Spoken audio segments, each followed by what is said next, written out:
नमस्कार दोस्तों, कानून का ज्ञान चैनल में आपका एक बार फिर से स्वागत है। दोस्तों, वीडियो को शुरू करने से पहले आप सभी से रिक्वेस्ट है, अगर आपने मेरे चैनल को अभी तक सब्सक्राइब नहीं किया है तो प्लीज सब्सक्राइब जरूर कर ले, ताकि मेरी नई से नई वीडियो आपको तुरंत के तुरंत मिल सके। दोस्तों, यहाँ पर आपको कानून की हर जानकारी दी जाएगी, तो प्लीज चैनल को सब्सक्राइब जरूर कर ले। लॉ मिनिस्टर किरण रिजिजू, अगर कोई वकील अंग्रेजी बोलता है तो उसकी फीस ज्यादा क्यों हो? कानून मंत्री ने किया सवाल। किरण रिजिजू ने कहा कि अगर मुझे अंग्रेजी नहीं बोलनी आती और मुझे मातृभाषा में बोलना सहज लगता है तो मुझे अपनी मातृभाषा में बोलने की आजादी होनी चाहिए। उन्होंने कहा कि मैं बिल्कुल इस पक्ष में नहीं हूँ कि जो वकील अंग्रेजी ज्यादा बोलते हैं उसे ज्यादा इज्जत मिले, ज्यादा फीस मिले। मंत्री ने कहा कि मातृभाषा को अंग्रेजी से कम नहीं माना जाना चाहिए।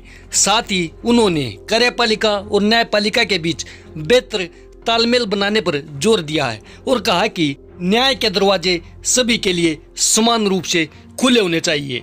हाई कोर्ट में क्षेत्रीय भाषाओं को प्राथमिकता देने की जरूरत है।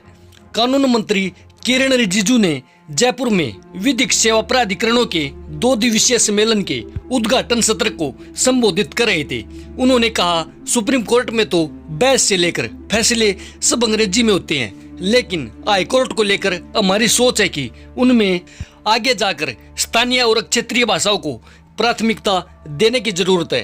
कानून मंत्री ने आगे कहा कि कई वकील हैं जो कानून जानते हैं लेकिन अंग्रेजी में उसे सही ढंग से पेश नहीं कर पाते, तो अदालत में अगर आम भाषा का उपयोग होने लगे तो इससे कई समस्याएं हल हो सकती हैं। अगर कोई वकील अंग्रेजी बोलता है तो उसकी फीस ज्यादा होती है, ऐसा क्यों होना चाहिए?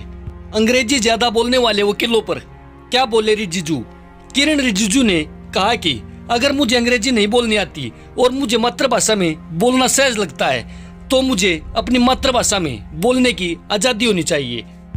संबोधन हिंदी में दिया। उन्होंने देश के अदालतों में लंबित मामलों की बढ़ती संख्या पर चिंता जताते हुए इसे चुनौती बताया है। अदालतों में लंबित मामलों की संख्या होने वाली है 5 करोड़। कानून मंत्री रिजिजू ने कहा, आजादी के अमृत महोत्सव काल में देश के अदालतों में लंबित मामलों की संख्या लगभग 5 करोड़ पहुंचने वाली है। न्यायपालिका और सरकार के बीच तालमेल होना चाहिए और आवश्यकता अनुसार विधायिका को अपनी भूमिका निभानी चाहिए, ताकि इस संख्या को कम करने के लिए हर संभव कदम उठाए जा सके। वकीलों की भारी भरकम फीस पर बोले कानून मंत्री। इस दौरान मंत्री ने कुछ वकीलों की भारी भरकम फीस को लेकर टिप्पणी की है। उन्होंने कहा, जो लोग अमीर होते हैं वे अच्छा वकील कर लेते हैं। सुप्रीम कोर्ट में कई ऐसे वकील हैं जिनकी फीस आम आदमी दे नहीं सकता। एक केस में हाजिर होने के 10 या 15 लाख रुपए ले लेते हैं, तो आम आदमी कहां से लाएगा?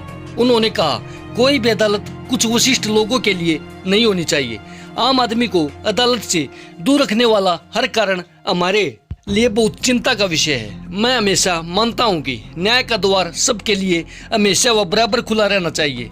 रिजिजू ने कहा कि सरकार ने अब तक 1486 अप्रासंगिक कानूनों को रद्द किया है और साथ ही ऐसे 1824 कानून चिन्हित किए गए हैं। उन्होंने कहा कि सरकार संसद के आगामी सत्र में ऐसे लगभग 71 कानूनों को हटाने को प्रतिबद्ध है। तो दोस्तों, वीडियो कैसी लगी? अच्छी लगे तो लाइक करो और कमेंट करके जरूर बताना कि वीडियो कैसी है, और ऐसी ही और वीडियो पाने के लिए चैनल को सब्सक्राइब करना ना भूले। धन्यवाद।